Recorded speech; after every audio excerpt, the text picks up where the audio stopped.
Hi ആരോ ക്രിയേഷനിലേക്ക് എല്ലാവർക്കും സ്വാഗതം. എൻ്റെ ചാനൽ ആദ്യമായിട്ട് കാണുന്നവർ സബ്സ്ക്രൈബ് ചെയ്തിട്ട് കാണാം, ലൈക്ക് ചെയ്തിട്ട് കാണാം, ഇഷ്ടപ്പെട്ടാൽ കമൻറ്റ് ചെയ്യാൻ മറക്കരുത് കേട്ടോ. ഇന്ന് നമുക്ക് വളരെ സിമ്പിളായിട്ടും രുചികരമായിട്ടും വഴുതനങ്ങ മെഴുക്കുവരട്ടി ഉണ്ടാക്കുന്നത് കാണാം. അപ്പോൾ വഴുതനങ്ങ ഇഷ്ടമില്ലാത്തവർക്ക് ഇതുപോലെ ഉണ്ടാക്കിയിട്ടുണ്ടെങ്കിൽ നന്നായിട്ട് ഇഷ്ടപ്പെടും കേട്ടോ. അപ്പോൾ ഇതുപോലെ ഞാൻ ചെറുതായിട്ട് കട്ട് ചെയ്തെടുത്തിട്ടുണ്ട്. ഇനി ഇതിനകത്തേക്ക് ആവശ്യമായിട്ടുള്ള കുറച്ച് കറിവേപ്പിലയും എരിവിന് ആവശ്യമായിട്ടുള്ള 2 പച്ചമുളകും ഒരു പകുതി സവാള എടുത്തിട്ട് കട്ട് ചെയ്തെടുത്ത് വെച്ചിട്ടുണ്ട് കേട്ടോ. 2 പിടി തേങ്ങ ചിരകിയതെടുത്തിട്ടുണ്ട്. ഇനി നമുക്ക് ഫ്ലെയിം ഓൺ ചെയ്ത് ചീനച്ചട്ടി വെച്ച് കൊടുക്കാം കേട്ടോ. കുറച്ച് സാധനങ്ങൾ വെച്ചിട്ട് രുചികരമായിട്ട് ഉണ്ടാക്കാൻ പറ്റുന്നതാണ് കേട്ടോ വഴുതനങ്ങ മെഴുക്കുവരട്ടി. അപ്പോൾ നമ്മൾ ചീനച്ചട്ടി വെച്ച് കൊടുത്തതിന് ശേഷം ചീനച്ചട്ടി നന്നായിട്ട് ചൂടായിട്ടുണ്ട്. അതിനകത്തേക്ക് വെളിച്ചെണ്ണ ഒഴിച്ച് കൊടുത്തിട്ടുണ്ട് കേട്ടോ. ഇനി വെളിച്ചെണ്ണ നന്നായിട്ട് ചൂടാകുമ്പോൾ കുറച്ച് കടുക് ഇട്ട് കൊടുക്കാം കേട്ടോ. ഫ്ലെയിം ഞാൻ കുറച്ച് വെച്ചാക്കിയാണ്.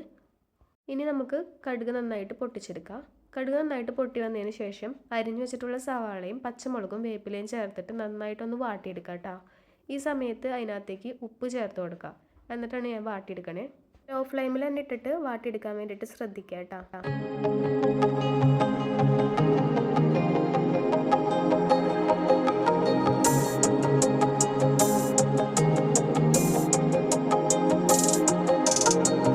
നന്നായി വാടി വന്നിട്ടുണ്ട്. അതിനകത്തേക്ക് നമുക്ക് തേങ്ങയും കൂടി ഇട്ട് കൊടുക്കാം കേട്ടോ. തേങ്ങ ഇട്ടിട്ട് വെറുതെ ഒന്ന് മിക്സ് ചെയ്തെടുത്തിട്ടുള്ളൂ. അതിനകത്തേക്ക് നമുക്ക് അരിഞ്ഞു വെച്ചിട്ടുള്ള വഴുതനങ്ങ ചേർത്ത് കൊടുക്കാം കേട്ടോ. അതിനുശേഷം നന്നായിട്ടൊന്ന് മിക്സ് ചെയ്തെടുക്കാം. മിക്സ് ചെയ്തതിന് ശേഷം ഒരു 3 മിനിറ്റ് അടച്ച് വെച്ച് നമുക്ക് വേവിച്ചെടുക്കാം കേട്ടോ. 3 മിനിറ്റിന് ശേഷം മൂടി തുറന്ന് നന്നായി ഒന്ന് മിക്സ് ചെയ്ത് കൊടുക്കുക. വീണ്ടും അടച്ച് വെച്ചിട്ട് ഒരു 2 മിനിറ്റ് കൂടി വേവിച്ചെടുക്കാം കേട്ടോ. എന്നിട്ട് മൂടി തുറന്ന് വീണ്ടും ഒന്ന് മിക്സ് ചെയ്ത് കൊടുക്കുക. അങ്ങനെ 5 മിനിറ്റ് നമ്മൾ ഇതുപോലെ ചെയ്തെടുക്കുന്നുണ്ട് കേട്ടോ.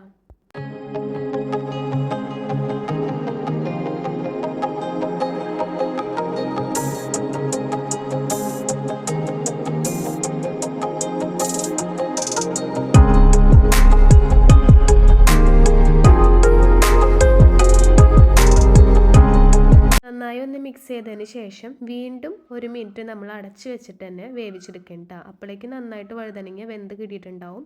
അപ്പോൾ നമ്മൾ ലോ ഫ്ലെയിമിൽ തന്നെയാണ് ഇപ്പോഴും ഇട്ട് ചെയ്തുകൊണ്ടിരിക്കുന്നത്. നമ്മൾ തുടക്കം മുതലേ ലോ ഫ്ലെയിമിൽ ഇട്ടിട്ടാണ് ഇത് ചെയ്തെടുക്കുന്നത് കേട്ടോ. അപ്പോൾ അതേ നമ്മുടെ റെഡി ആയിട്ടുണ്ട് കേട്ടോ.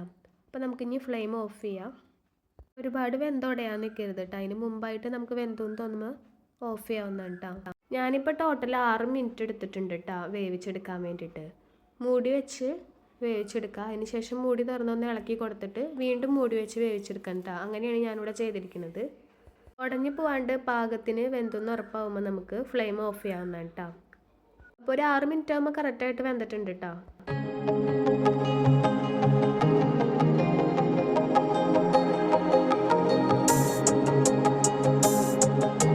അപ്പോൾ നമുക്ക് ഇനി ഫ്ലെയിം ഓഫ് ചെയ്യാം. ഫ്ലെയിം ഓഫ് ചെയ്തതിന് ശേഷം നമുക്ക് വേറൊരു പാത്രത്തിലേക്ക് മാറ്റി കൊടുക്കാം കേട്ടോ.